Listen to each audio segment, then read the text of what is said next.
Good morning students, welcome to the TSN school. आज हम आपकी पाठ्य पुस्तक वसंत भाग 2 का पाठ 5 मिठाई वाला पढ़ेंगे और जिसके लेखक हैं भगवती प्रसाद वाजपेयी जी। पाठ पढ़ने से पहले पाठ परिचय जानते हैं और लेखक परिचय जानते हैं। तो लेखक भगवती प्रसाद वाजपेयी जी का जन्म कानपुर के मंगलपुर ग्राम में 11 अक्टूबर 1899 को हुआ और 8 मई 1973 को इनका निधन हुआ। इन्होंने कई बाल रचनाएं भी की हैं, बाल साहित्य भी लिखा है। तो यह इनकी बहुत ही प्रसिद्ध कहानी है। तो आइए पढ़ते हैं कहानी मिठाई वाला। बहुत ही मीठे स्वरों के साथ वह गलियों में घूमता हुआ कहता, बच्चों को बहलाने वाला, खिलौने वाला। इस अधूरे वाक्य को वह ऐसे विचित्र किंतु मादक मधुर ढंग से गाकर कहता कि सुनने वाले एक बार अस्थिर हो उठते।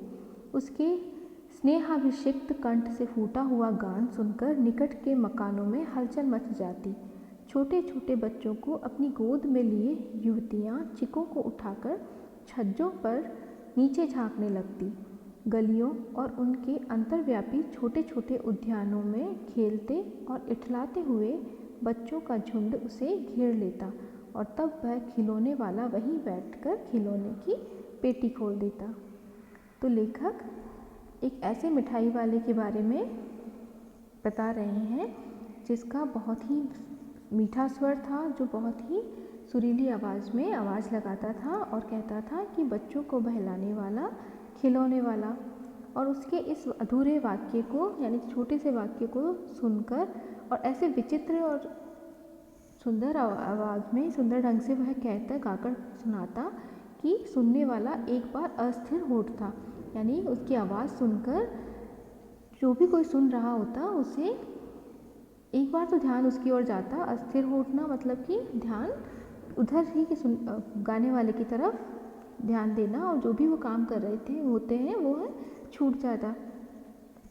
उसके स्नेहाभिषिक्त यानी स्नेह से अभिषिक्त हुए यानी जिसके गले में बहुत ही मिठास थी, स्नेह था, उससे भरे हुए कंठ से फूटा हुआ गान यानी कि उसकी गाने के बोल सुनकर निकट के मकानों में हलचल मच जाती। यानी कि जहाँ पर वो होता और जहाँ ये गाना गा रहा होता वहाँ आसपास जो भी सुनते उनके मकानों में यानी कि छोटे बच्चे होते तो वो खिलौने वाले के लिए खिलौने लेने के लिए मचल उठते खेल और घर वाले भी ध्यान देखने के लिए अपनी छज्जों पर और घर आने के लिए चलना फिरना एक तरह से ज़्यादा होता। तो ऐसा लगता जैसे हलचल मच गई हो हर घर में। आसपास के छोटे छोटे बच्चों को अपनी गोद में लिए युवतियाँ चिकों को उठाकर छज्जों पर नीचे झांकने लगती।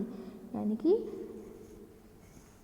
जो छोटे बच्चों की माताएं थी वो अपने बच्चों को गोद में लिए, चिको कहते हैं पर्दे का जाली से, चिक यानी बांस की जाली से बना हुआ पर्दा, तो उसको हटाकर वो छज्जे से नीचे झांकती और देखती कि क्या या कौन आया है और क्या बेच रहा है, किस तरह के खिलौने हैं, इस बारे में वो झांकने के लिए नीचे देखती।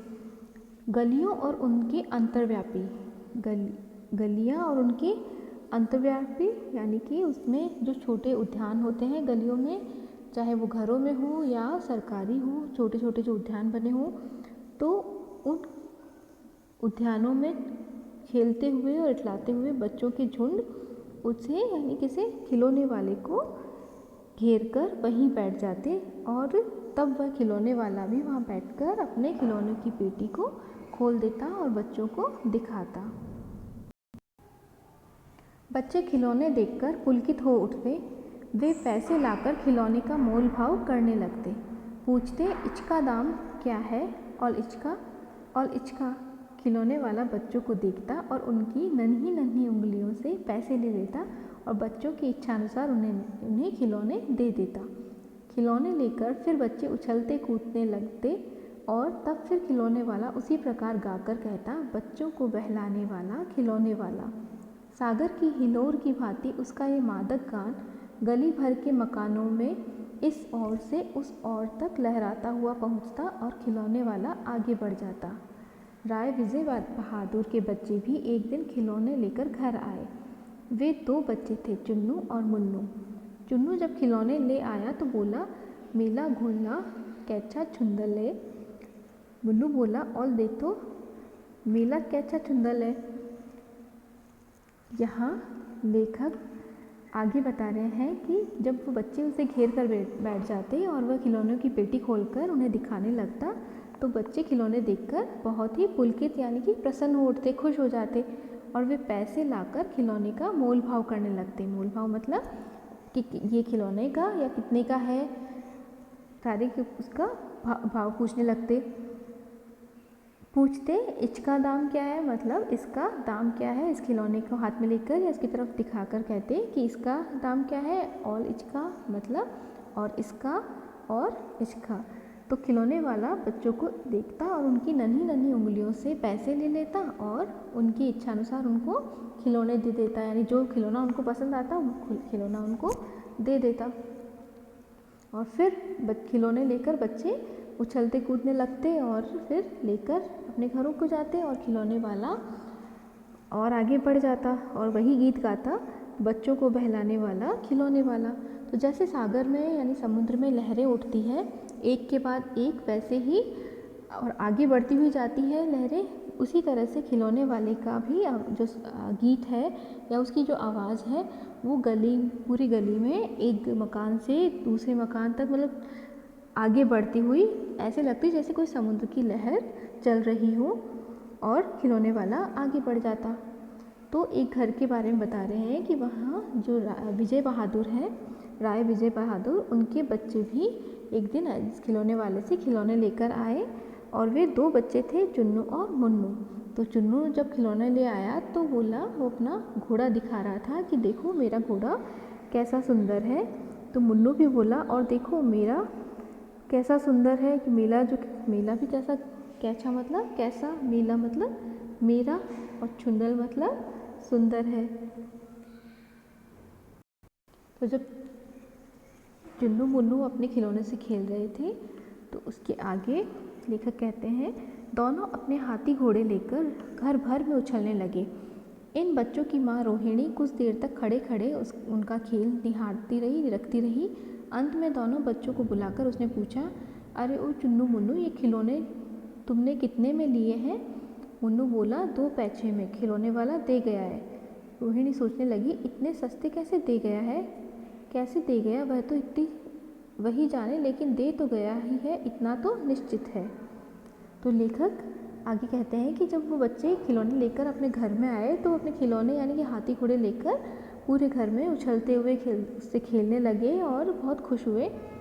तो जो उनकी माँ थी रोहिणी, कुछ देर तो उनका खेल देखती रही, निरखती रही मतलब देखती रही, और अंत में दोनों बच्चों को बुलाकर उनसे पूछा कि ये खिलौने तुमने कितने में लिए? तो मुन्नू ने जवाब दिया कि 2 पैसे में, और वो खिलौने वाला 2 पैसे में हमें ये खिलौने दे गया है। तो रोहिणी ने सोचा कि वो इतने सस्ते कैसे खिलौने दे गए 2 पैसे में, कौन देता है इतने अच्छे खिलौने। तो लेकिन उसने दे दिए हैं और बस यही निश्चित है कि खिलौने बच्चों ने 2 पैसे में ही लिए हैं। अब आगे, एक ज़रा सी बात ठहरी, रोहिणी अपने काम में लग गई, फिर कभी उसे इस पर विचार करने की आवश्यकता भी भला क्यों पड़ती। तो लेखक कहते हैं कि बस उसने रोहिणी ने पूछा कि इतने सस्ते तुम्हें खिलौने किसने दिए? तो बच्चों ने बताया कि खिलौने वाले ने 2 पैसे में दिए हैं।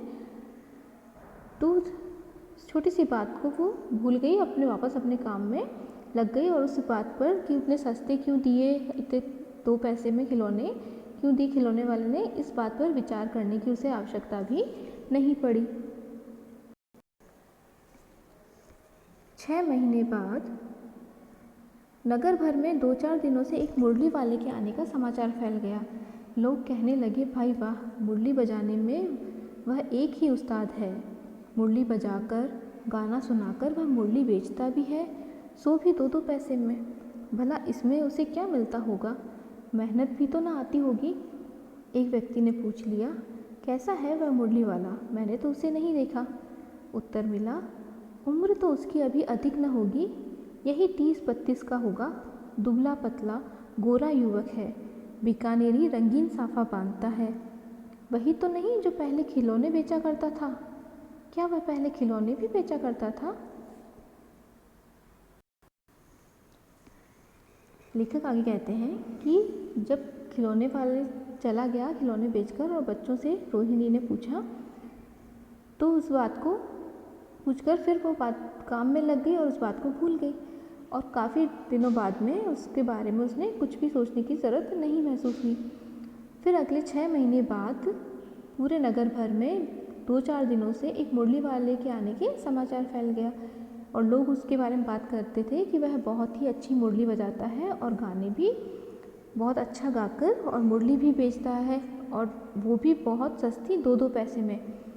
तो वो यही सोचते हैं कि इतने कम पैसे में उसे क्या मिलता होगा, वो जो इतनी मेहनत करता है, सब गली में घूम घूम कर बेचता है, गाता है, मुरली भी बजाता है, तो उतनी जो मेहनत करता है वो भी उसको नहीं मिलती होगी। एक जगह से दूसरी जगह जाने का जो उसको मेहनत लगती है वो भी उतने कम पैसे में वसूल नहीं होती होगी। तो एक व्यक्ति ने पूछ लिया कि वह मुरली वाला कैसा है, मैंने तो उसे देखा ही नहीं है। तो उसे उत्तर मिला कि वह ज़्यादा उम्र तो उसकी नहीं है, यही कोई 30 या 32 साल का होगा, दुबला पतला और गोरा युवक है और उसने जो साफा बांध रखा है वो बीकानेरी रंगत यानी कि बीकानेर के बना हुआ जैसा लगता है।